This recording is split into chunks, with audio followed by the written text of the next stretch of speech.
अच्छा भाई स्टार्ट करते हैं। हमने लास्ट क्लास में, उससे पहले हमने मॉडल्स बनाए थे। मैंने यहाँ पर तुम लोगों को शॉपिंग कार्ट का मेंशन किया था कि भाई हम इस तरीके से शॉपिंग कार्ट के लिए क्या करेंगे, टेबल बनाएंगे। और उसके लिए मैंने यहाँ पर मॉडल बनाने के लिए भी कह दिया था, मॉडल भी हमने शो कर लिया था कि यहाँ पर किस तरीके के शॉप कार्ट का मॉडल बनेगा और तुम्हारे पास दूसरा प्रोडक्ट का मॉडल सिंपल सा था। तो ये वाला काम जो हो गया था, और प्रीवियस क्लास में भी एब्सेंट थे तुम लोग, तो अगर लेक्चर देख लिया हो और इम्प्लीमेंट कर लिया हो, वालेकुम अस्सलाम, तो हमने डिटेल्स वाला काम कर लिया था कि यहाँ पर प्रोडक्ट को देख रहे हैं, व्यू प्रोडक्ट, और यहाँ पे जब आ रहे हैं हमारे पास तो डिटेल्स वाली चीज़ें हमारे पास मौजूद थी। तो ये वाली चीज़ जो है हमारे पास इम्प्लीमेंट हो रही थी। हमें जो नेक्स्ट काम करना है वो ये करना है कि भाई हमारे पास क्या होना चाहिए, हमारे पास जब ऐड टू कार्ट करे तो कार्ट के अंदर हमारे पास चीज़ें ऐड होनी चाहिए। तो ये वाला काम करना है। अब इसको कहाँ पे आके करना है इम्प्लीमेंटेशन, वो चीज़ तुम्हारी अगर पिछली क्लास की नहीं हुई भी होगी तो उसको पहले तुम्हें करना होगा।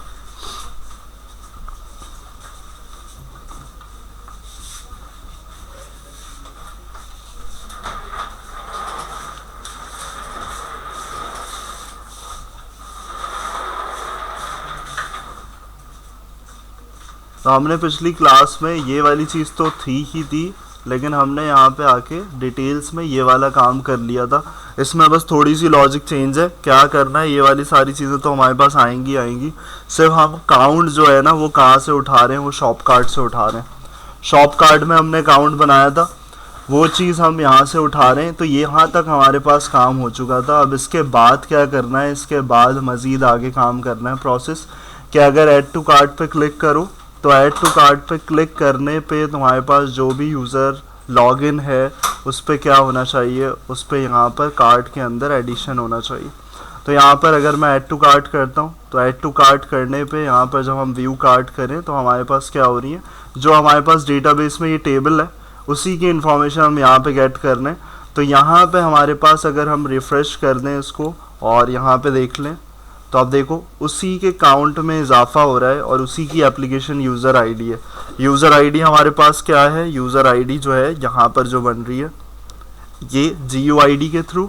तो ये वाला काम अब देखो यहाँ पर अगर मैं क्या करता हूँ, एक और टेस्टिंग यहाँ पे देखते हैं कि अगर मैं यहाँ से अभी तो देखो ये एक्सेस हो रहा है, डिटेल्स पे जा रहा हूँ, ऐड टू कार्ट पे आके ये कब एक्सेस नहीं होना चाहिए, यहाँ पर आकर अगर इस पर क्लिक करूँ तो ये मुझे क्या बोलना चाहिए, ये बोलना चाहिए कि भाई यहाँ पर तुम लॉगिन करो पहले। अभी नहीं बोल रहा क्योंकि ये चेक कर रहा है कि भाई यहाँ पर यूज़र ऑथराइज है, लॉगिन करा हुआ है, वो ईमेल और पासवर्ड डाल के बैठा हुआ है और यहाँ पे इम्प्लीमेंटेशन कर रहा है। लेकिन अगर मैं यहाँ पे क्या करूँ, मैं यहाँ पर लॉग आउट कर दूँ और उसके बाद यहाँ पे आऊँ तो आप देखो इस वाले आइकन पे भी तो मैं डायरेक्ट किस पे लेकर आ रहा है, लॉगिन के पेज पे लेकर आ रहा है। और इस वाले आइकन पे अगर जाओ और यहाँ पे आके कहाँ पे आओगे, यहाँ जब क्लिक करोगे तो इस पे क्या है कि भाई यहाँ पर हमारे पास क्या हो रहा है, वो ये चेक कर रहा है कि ऑथराइज्ड है यूज़र। ऑथराइज्ड का मतलब हमने देखा था कि क्या, कि भाई ईमेल और पासवर्ड डाल के वो बैठा हुआ है, तो नहीं हुआ वही काम। तो इसलिए वो क्या कर रहा है, रीडायरेक्ट कर रहा है तुम्हें लॉगिन के पेज पे।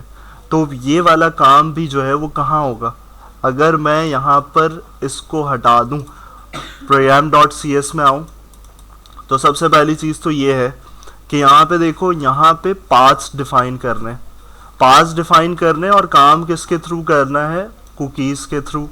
तो कुकीज़ के थ्रू तुमने यहाँ पर काम करना है और पाथ देखो किस चीज़ के डिफाइन कर रहे हो, यहाँ पे तुम एक लॉगिन के पेज का पाथ डिफाइन कर रहे हो। अगर ये वाली चीज़ तुम क्या करते हो, यहाँ से इसको कमेंट कर देते हो और अगर अपनी एप्लीकेशन को तुम रिफ़्रेश कर देते हो तो अब जो क्या करेगा काम, अब अगर ये काम करेगा तो ये अभी भी नहीं एक्सेस करने देगा। लेकिन मसला क्या होगा, ये किसी पेज पे भी नहीं लेके जाएगा तुम्हें। वो इसलिए नहीं लेके जाएगा पेज पे, देखो अब यहाँ पे, यहाँ पर अभी भी लॉगिन नहीं हुआ हुआ यूज़र। तो यहाँ पर अगर व्यू प्रोडक्ट पे आके यहाँ पे डिटेल्स पे ऐड टू कार्ट करते हो तो क्या होगा, यहाँ पर उसको एग्जैक्ट लोकेशन वो URL बना रहा है लेकिन वो गलत URL बना रहा है। वो क्या कर रहा है, अगर यहाँ पे देखो यूआरएल पे तो अकाउंट, लॉगिन, फिर उसके आगे क्या कर रहा है, पेज। लेकिन हमारे पास ऐसा नहीं है, हमारे पास क्या है कि यहाँ पर अगर आओ तो यहाँ पे लोकेशन क्या है, आइडेंटिटी का फोल्डर है पहले, फिर उसके बाद अंदर अकाउंट है, और फिर आगे मज़ीद पेजेस हैं। तो ये गलती की वजह से वो जब ऑटोमेटिकली गेट करना चाह रहा है तो वो उस पेज पे लेकर ही नहीं आ पा रहा है। वो यहाँ दे तो रहा है लॉगिन, लेकिन एग्जैक्टली उससे पहले क्या होना चाहिए, अकाउंट से पहले आइडेंटिटी का भी फोल्डर का रेफरेंस होना चाहिए। तो वो जो काम कर रहे हो ना तुम, वो काम तुम क्या कर रहे हो, वो काम तुम program.cs में आके यहाँ पे डिफाइन कर रहे हो। program.cs में तुमने यहाँ पर कुकीज़ का यूज़ करते हुए तुमने देखो क्या क्या चीज़ें डिफाइन करी हैं। एक लॉगिन का पाथ, और यहाँ पर तुम लॉगिन में देखो क्या लोकेशन स्पेसिफाई कर रहे हो। वो चीज़ जो थी वो कहाँ तक थी, यहाँ तक कंसिडर कर रहा था। तुमने उससे पहले लोकेशन क्या स्पेसिफाई करी, तुमने उससे पहले आइडेंटिटी को भी ऐड किया। और लॉग आउट में भी बिल्कुल इसी तरीके से तुम क्या कर रहे हो, लॉग आउट के पाथ में अगर पेज को एक्सेस करना है लॉग आउट के, तो तुमने उसको भी मेंशन कर दिया। और एक्सेस डिनाइड पाथ अभी इसका यूज़ नहीं हो रहा, यहाँ पर इसका अभी काम ही नहीं है, सिर्फ यहाँ पर इन दोनों चीज़ों को अभी मेंशन किया हुआ है। तो यहाँ पर अगर इसको लिखो भी या नहीं लिखो, इससे कोई चीज़ तुम्हारे पास नहीं हो रही। तो एक फर्स्ट पॉइंट ये वाला हो गया। अब देखो ये तो हो गया कि यहाँ पर पेज हम कहाँ से लेकर आ रहे थे, ये वाली चीज़ तो हो गई, लेकिन ये रोक कैसे रहा है, यहाँ पर ये पेज तो लेकर जा रहा है, रीडायरेक्ट हमने बता दिया कुकीज़ डाल के, लेकिन ये पेज जो है वो कहाँ से रोक रहा है कि भाई यहाँ पर एक्सेस ही नहीं करने दे रहा। तो वो मिडल वेयर का काम है। यहाँ पर तुम्हारे पास ये जो मिडल वेयर लगी हुई है, app.use authorization, यानी कि अगर मेरे पास ऑथराइज्ड है यूज़र तो ही क्या होना चाहिए, वो इम्प्लीमेंटेशन करे। अब स्पेसिफिकली किसको रोकना है, वो चीज़ क्या कर रहे हो, यहाँ पे प्रोडक्ट के कंट्रोलर, ये देखो ये हमने लास्ट क्लास में काम किया था, जहाँ पे हम वो कार्ड उठा रहे हैं, कार्ड की डिटेल्स और वहाँ पे काउंट को ले रहे हैं। तो ये वाला काम हमने पिछली क्लास में किया था। लेकिन आगे जो मज़ीद कर रहे हो तो देखो क्या किया है, सिर्फ उस एक्शन मेथड से पहले क्या डिफ़ाइन किया हुआ है, ऑथराइज का एट्रीब्यूट। तो ये एक्शन मेथड जिसको तुमने क्या करना है, ऑथराइज पे ही चलाना है, यानी कि पहले चेक करे लॉगिन है या नहीं है। अगर उस पर चलाना है तो तुम क्या करोगे, तुम वहाँ पे यहाँ ऑथराइज का एट्रीब्यूट यूज़ करोगे। तो इस एक्शन मेथड पे स्पेसिफिकली क्या हो रहा है, वो लॉगिन के पेज पे ले जा रहा है। क्यों ले जा रहा है, वो इसलिए ले जा रहा है कि वो यहाँ चेक कर रहा है। और ये कौन करवा रही है, ये सिर्फ मिडलवेयर करवा रही है। मिडलवेयर जो ऐड हुई हुई है program.cs में, सारा टोटली काम उसका है। तो यहाँ पर PHP में मुश्किल थी ये वाली चीज़, लेकिन यहाँ पे कोई मुश्किल नहीं है। यहाँ पर सिर्फ इस एट्रीब्यूट के थ्रू ये वाला काम हो रहा है बस। तो यहाँ तुम्हारे पास ऑथेंटिकेशन भी हो गई। ऑथेंटिकेशन का मतलब क्या होता है मुनीब, ऑथेंटिकेशन का मतलब क्या होता है? सर मतलब अगर यूजर वो नहीं होगा, ऑथराइज नहीं होगा, तो वो आगे प्रोसेस ही नहीं करेगा, ऑथेंटिकेट करेगा एक तरह से। ऑथेंटिकेशन का मतलब होता है कि किसी भी पेज पे नहीं जा पाए, यानी कि अगर वो इस पेज को एक्सेस करना पड़ जा रहा है, यहाँ पर ऐड टू कार्ट अगर कर रहा है तो यहाँ पर वो पेज पे रीडायरेक्ट कर रहा है, तो यहाँ ऑथराइजेशन के लिए पहले बोलेगा पहले लॉगिन करो, फिर उसके बाद उस पेज पे एक्सेस कर सकते हो। तो यहाँ पर पॉसिबिलिटी ये वाली हो रही है। तो अब देखो HTTP पोस्ट क्यों है, क्योंकि हमें क्या करना है, हमें इस शॉपिंग कार्ट के अंदर मेंशन करना है, सारी डिटेल्स को इंसर्ट करना है, सही। और ये वाला जो तुम्हारे पास एट्रीब्यूट है, ये वैलिडेट एंटी फॉर्जरी टोकन, ये किस लिए है, ये तुम्हारे पास सिर्फ इसमें लास्ट स्टेटमेंट से तुम अंडरस्टैंड कर सकते हो। ये वाली चीज़ मैंने लारावेल में बताई हुई थी, क्रॉस साइट रिक्वेस्ट फॉर्जरी। यानी क्रॉस साइट रिक्वेस्ट फॉर्जरी का सिंपल सा मतलब है कि कोई भी दूसरा यूज़र जो तुम नहीं हो, वो तुम्हारे बिहाफ पे क्या करेगा, कोई भी रिक्वेस्ट करता है तुम्हारे फॉर्म पे, तो वो कहलाती है तुम्हारी क्रॉस साइट रिक्वेस्ट फॉर्जरी। तो इसकी डिटेल में मैं नहीं जा रहा। क्रॉस साइट रिक्वेस्ट फॉर्जरी के दूसरा पर्सन क्या करता है, वो अटैक करने की कोशिश करता है, तुम्हारा बन के तुम्हारा डेटा डालने की कोशिश करेगा। तो वो चीज़ यहाँ पर नहीं हो सकती, क्योंकि .NET में सिक्योरिटी के लिए सारी चीज़ें सोची हुई हैं, तो सिक्योरिटी सॉकेट लेयर सब कुछ ऐड हुआ हुआ है, तो ये पॉसिबिलिटी नहीं है। सही, तो ये वाला काम हो गया, यहाँ पर ये वाली चीज़ें ऐड हो गई। अब तुम यहाँ पे क्या कर रहे हो, देखो यहाँ रिक्वायरमेंट क्या है। यहाँ तुम्हारे पास शॉपिंग कार्ट के अंदर तुम्हें क्या क्या चीज़ें चाहिए, तुम्हें यहाँ पर एप्लीकेशन की यूज़र आईडी चाहिए, और तुम्हारे पास काउंट तुम्हें चाहिए, और प्रोडक्ट की आईडी। टेबल के अंदर 3 चीज़ें चाहिए। तो अब सबसे पहली चीज़ इम्पॉर्टेंट जो है ये तो आ जाएंगी, ये तुम्हारे पास है। तो इसको कहाँ से गेट कर रहे हो, इसको तुम गेट करोगे क्लेम्स से, यानी कि आइडेंटिटी फ्रेमवर्क जो हम यूज़ कर रहे हैं उसमें इम्पॉर्टेंट पार्ट किसका है, क्लेम्स का। क्लेम्स क्या है, सिंपली क्लेम्स सारी चीज़ों को रखता है, यानी कि अगर तुमने आइडेंटिटी फ्रेमवर्क से यूज़र की इंफॉर्मेशन उठानी है, हमारी अपनी बनाई हुई नहीं, दूसरी जो हमारे पास पहले से डिटेल्स मौजूद हैं, अगर उनको उठाना है तो तुम क्या करते हो, तुम यूज़ करते हो आइडेंटिटी फ्रेमवर्क में क्लेम्स का। तो ये क्लेम्स तुम्हें क्या करेगा, सारी चीज़ें प्रोवाइड करेगा। तो तुम्हें क्या है, तुम्हारी रिक्वायरमेंट क्या है, तुम्हारी रिक्वायरमेंट है कि भाई मैं इसके अंदर से, ये जो आइडेंटिटी फ्रेमवर्क ने बना के दिया था मुझे, इसके अंदर से मैं ये आईडी गेट करना चाह रहा हूँ। तो ये आईडी कैसे गेट होगी, तो यहाँ पर तुम क्या कर रहे हो, उसके लिए काम कर रहे हो। यानी कि ये जो 3 लाइंस हैं तुम्हारे पास, ये तुम सिर्फ क्या कर रहे हो, लास्ट जो तुम्हारे पास रिजल्ट आ रहा है ना, वो इसके अंदर आ रहा है, एप्लीकेशन यूज़र आईडी। और यहाँ देख लो क्या मेंशन कर रहा है, यहाँ पे तुम्हारे पास अगर ये तुम प्रॉपर्टी देख लो तो ये कौन सी प्रॉपर्टी है, ये शॉप कार्ट के अंदर रखी हुई है। तो तुम शॉप कार्ट के अंदर बनाई हुई अपनी प्रॉपर्टी को, जो शॉप कार्ट के अंदर एप्लीकेशन यूज़र आईडी रखा हुआ है, एक प्रॉपर्टी जो रखी हुई है, उसके अंदर तुम क्लेम्स के अंदर से निकाल के क्या कर रहे हो, एक आईडी दे रहे हो, और इनिशलाइज किसको करवा रहे हो, इनिशलाइज इसको करो, ताकि जब इंसर्शन हो तो मैं क्लेम से गेट करूं, यहाँ से मैंने गेट किया, और सेट कहाँ कर दूं, सेट कर दूं मैं इसके अंदर। तो यहाँ गेटिंग हो रही है, और यहाँ पर तुम क्या कर रहे हो, यहाँ पर सेट कर रहे हो। तो फाइनल जो तुम्हारे पास स्पेसिफिक ये वाली प्रॉपर्टी है, इसको तुम यूज़ कर रहे हो इनिशलाइज करवाने के लिए, डालने के लिए कौन सी चीज़, आईडी को। तो अब देखो आईडी को डालने के लिए सबसे पहले तुमने क्या किया, सबसे पहले तुमने क्या करना है, यहाँ पर claims identity user dot identity. अब यहाँ पे देखो क्लेम्स आइडेंटिटी तुम्हारे पास क्या है, तुम्हारे पास पूरी क्लास मौजूद है।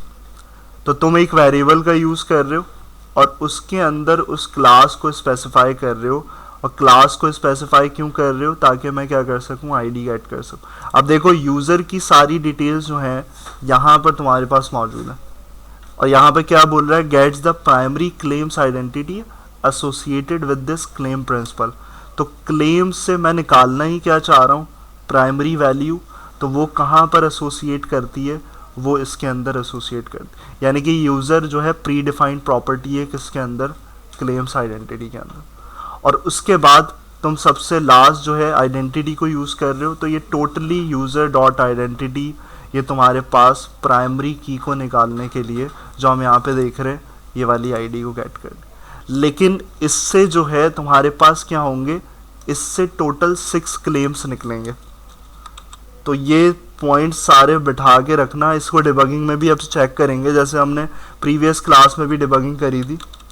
तो यहाँ पर टोटल क्लेम्स 6 होंगे, यानी कि इसमें तुम्हारी ईमेल भी होगी,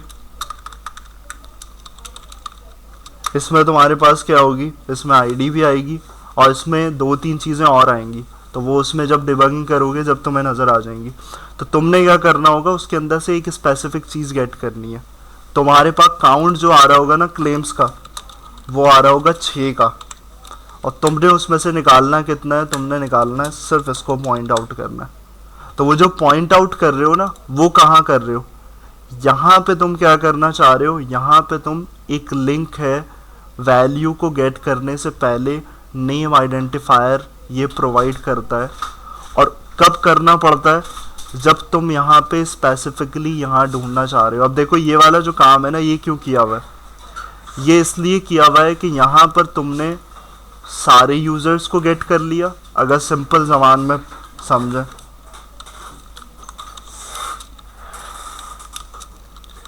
अगर इसको बहुत ही आसान कर दें तो लाइंस कैसे आसान हो जाएंगी, क्योंकि ये तो कीवर्ड्स का मतलब नहीं है। तो यहाँ get all users, get specific user, और यहाँ पर गेट आईडी।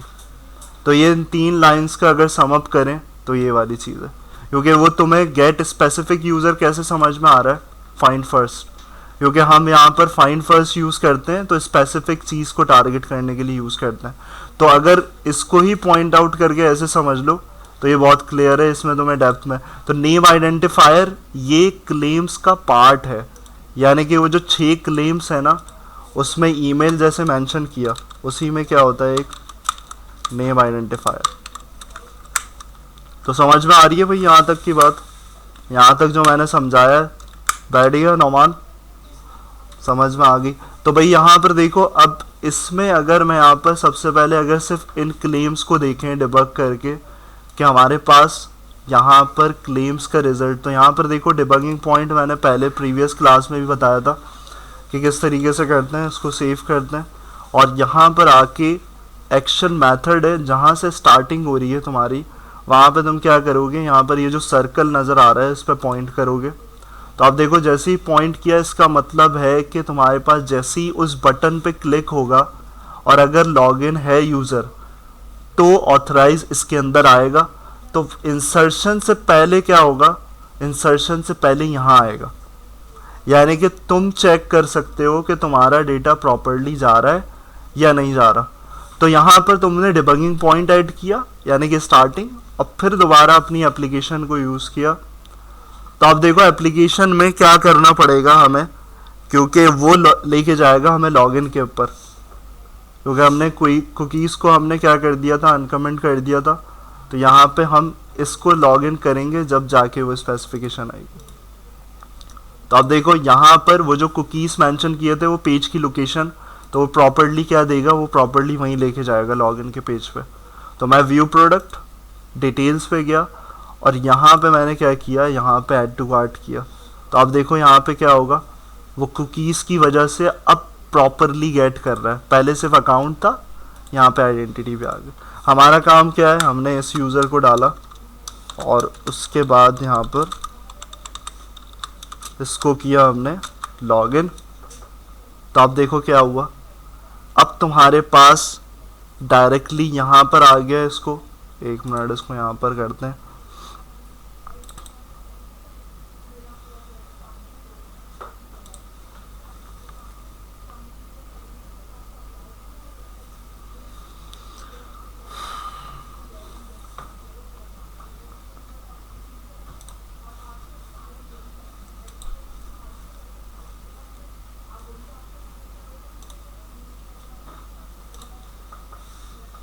तो देखो यहाँ पर जैसे ही तुम क्या करोगे, ऐड टू कार्ट पे क्लिक करते हो, तो तुम्हारे पास वहाँ जाने के बजाय डेटाबेस में अभी क्या है, डिबगिंग प्रोसेस है। तो डिबगिंग प्रोसेस का मतलब है डेटाबेस से इंटरेक्शन से पहले तुम्हें सारी चीज़ें मेंशन कर रहा है। वो मेंशन करना भी जब होता है ये ज़रूरी नहीं होता, ये चेकिंग के लिए होता है। तो देखो यहाँ पर क्या है, अगर क्लेम्स यूज़ कर रहे थे तो वो तो सिंपल हमने ज़बान में समझ लिया कि यहाँ पर क्या थी इन 3 लाइंस का मतलब, लेकिन वो जो काउंट तुम्हें बता रहा था क्लेम्स का वो 6 आ रहा है। तो 6 में क्या है, तो 6 में देखो नेम आइडेंटिफायर, यहाँ पे नेम आइडेंटिफायर में क्या रखा हुआ है, आईडी, नेम के अंदर ईमेल है, ईमेल एड्रेस के अंदर भी ईमेल है। तो यहाँ पे देखो टोटल काउंट जो है ना वो यहाँ पे 6, और 6 के अंदर देखो क्या है, क्लेम्स जो है वो तुम्हें क्या दे रहा है, रोल भी दे रहा है। और रोल तुम्हारे पास क्या था, ये वाला जो यूज़र था वो इंडिविजुअल यूज़र से लॉगिन हुआ हुआ है। तो यहाँ पर टोटल 6 क्लेम्स का मतलब था ये 6 चीज़ें। तो इन 6 की 6 चीज़ों में से तुम्हें क्या चाहिए था, तुम्हें चाहिए था ये नेम आइडेंटिफायर। नेम आइडेंटिफायर क्यों गेट कर रहे हो, क्योंकि ये तुम्हारी क्या है, यूज़र की आईडी। अब देखो इस डिबगिंग प्रोसेस को आगे करना है, तो ये हमने देखा था कि कैसे करते हैं हम। यहाँ पर F10 प्रेस करोगे तो F10 प्रेस करके अब ये सेकंड लाइन पे आया है। तो आप देखो नेम आइडेंटिफायर को गेट करने के लिए क्या कर रहा है, ये उस यूआरएल के अंदर जा रहा है, यानी कि स्पेसिफिक यूज़र के लिए। तो यहाँ पर ये यूज़र गेट करने के लिए जा रहा है, और उसके बाद जब यहाँ पे आए तो यहाँ पे देखो क्या हो रहा है, गेट आईडी जो मैंने तुम्हें यहाँ पर स्पेसिफाई कर दिया था। तो क्लेम्स डॉट वैल्यू में असल में क्या है, तुम क्या निकालना चाह रहे हो, उसके अंदर इस प्रॉपर्टी के थ्रू इस आईडी को गेट करना चाह रहे थे। और वो इनिशलाइज कहाँ होगी, वो इनिशलाइज होगी तुम्हारे शॉप कार्ट के अपनी प्रॉपर्टी के अंदर जो तुमने बनाई हुई है। सही, तो ये वाली चीज़ तुम्हारे पास यहाँ पर इस तरीके से होगी। अब डिबगिंग में ही क्या कर लेते हैं, ये समझ लेते हैं कि यहाँ क्या हो रहा है तुम्हारे पास। तो देखो सिंपल सा तुम कर क्या रहे हो, अगर तुम शॉप कार्ट में आने वाली चीज़ें, तो देखो शॉप कार्ट में क्या क्या जा रहा है। शॉप कार्ट में जब डिबगिंग कर रहे हो तो वहाँ से पास हुई जो जो चीज़ें थी, क्या क्या पास हो रहा है, काउंट है 1, तुम्हारे पास क्या है, प्रोडक्ट आईडी है 1, और दो चीज़ें तुम्हारे पास यहाँ से आ रही हैं, बाकी 2 चीज़ें कहाँ ऐड कर रहे हो, बाकी 2 चीज़ें यहाँ से ऐड कर रहे हो। एक आईडी हो गई, 3 चीज़ें हो गई, काउंट हो गया, प्रोडक्ट आईडी हो गई, और तीसरी तुम्हारी ये वाली आईडी यूज़र की। तो यही 3 चीज़ें चाहिए थी हमें। लेकिन ये जो लॉजिक है ये क्या कर रही है, ये किस लिए लगाया हुआ है।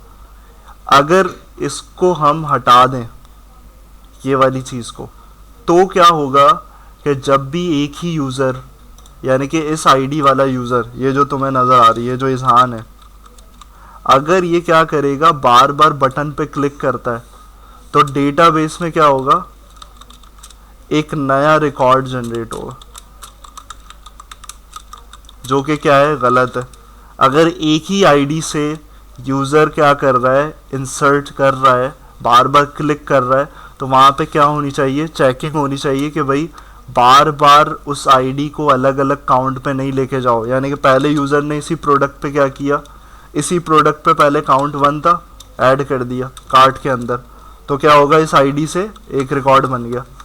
फिर दोबारा उसने क्या किया, काउंट सेलेक्ट किया 3, और फिर उसने क्या किया, दोबारा कर दिया, तो उसी आईडी से क्या होगा, दोबारा रिकॉर्ड जनरेट हो जाएगा।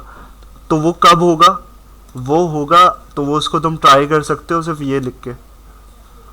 तो उसको सिर्फ यहाँ करोगे, ये वाली चीज़ उठाओगे और यहाँ पे ऐड एसिंग करोगे और सेव चेंजेस कर दोगे, तो यहाँ पे तुम्हारे पास क्या होगा, यहाँ पे जब तुम क्लिक कर रहे होगे, ये जो शॉपिंग कार्ट है इसमें क्या हो रहा होगा, यही आईडी होगी, लेकिन क्या होता रहेगा, काउंट तुम्हारे पास बढ़ता रहेगा, अलग 6 है, फिर 3, फिर 1, तो इस तरीके से अलग अलग। ऐसा नहीं होना चाहिए। होना क्या चाहिए कि वो ये चेक करे कि भाई स्पेसिफिक यूज़र अगर है और वो उसी को बार बार ऑर्डर प्लेस करने से पहले कर रहा है, तो वो क्या होना चाहिए, उसी काउंट के अंदर इजाफा होना चाहिए। 6 है तो 8, 10 इस तरीके से होना चाहिए। तो यहाँ पर देखो क्या चेकिंग कर रहे हो, यहाँ पे चेकिंग कर रहे हो तुम एक पैरामीटर बना के कार्ट फ्रॉम डीबी, और उसमें तुम 2 चीज़ों को यूज़ कर रहे हो। क्या चीज़, सबसे पहली देखो क्या चीज़ है, तो ये चीज़ अब समझाने की ज़रूरत नहीं है, लैम्डा एक्सप्रेशन बन रही है तो ये हम करते हुए आ रहे हैं।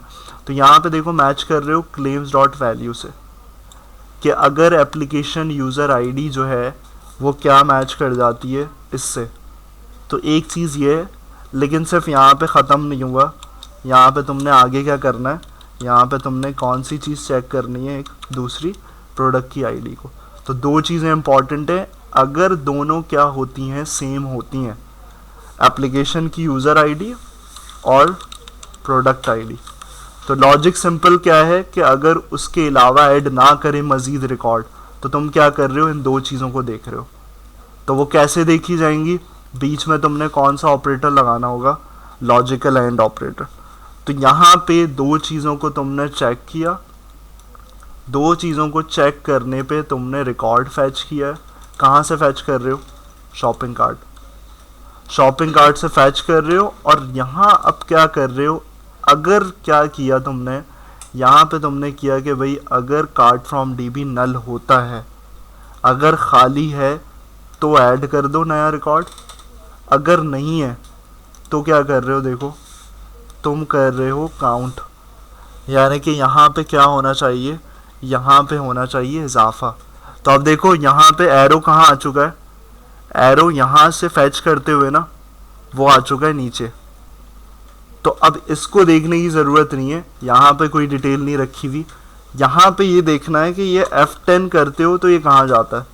तो देखो F10 किया तो इसका मतलब है ये इस स्टेटमेंट पे नहीं आया, इस कोड पे नहीं आया। क्यों? क्योंकि उसने ये चेक कर लिया यहाँ पे रिकॉर्ड है, तो वो यहाँ नल पे नहीं आया, ये आ गया एल्स के अंदर। अब एल्स पे आने के बाद यहाँ पे देखो काउंट तुमने कितना ऐड किया है, यहाँ पे मौजूद है। और यहाँ पे देखो कितना है, डेटाबेस के अकॉर्डिंग 6। तो 6 तुम्हारे पास पहले से था, और यहाँ तुम कितना भेज रहे हो, यहाँ पे काउंट भेज रहे हो जो 1 शो कर रहा था। तो यहाँ पे तुम आए F10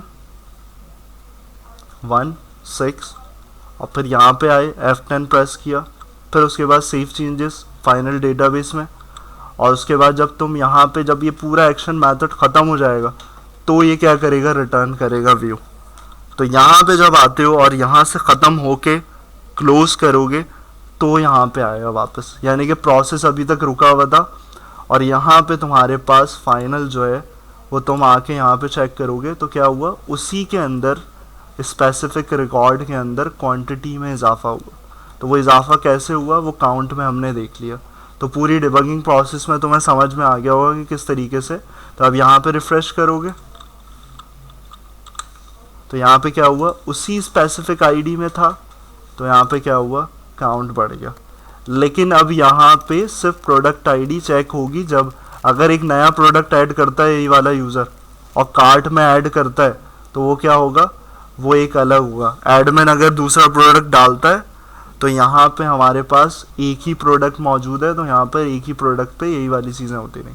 खैर ये तो कंटिन्यू करता रहेगा डिबगिंग, इसको स्टॉप करना पड़ेगा। सही। तो यहाँ पे तुमने क्या करने हैं, 2 काम करने हैं। सबसे पहले एक कुकीज़ ऐड करनी है, फिर उसके बाद तुम आओगे यहाँ प्रोडक्ट कंट्रोलर पे और प्रोडक्ट कंट्रोलर पे ये वाला काम इम्प्लीमेंट करो।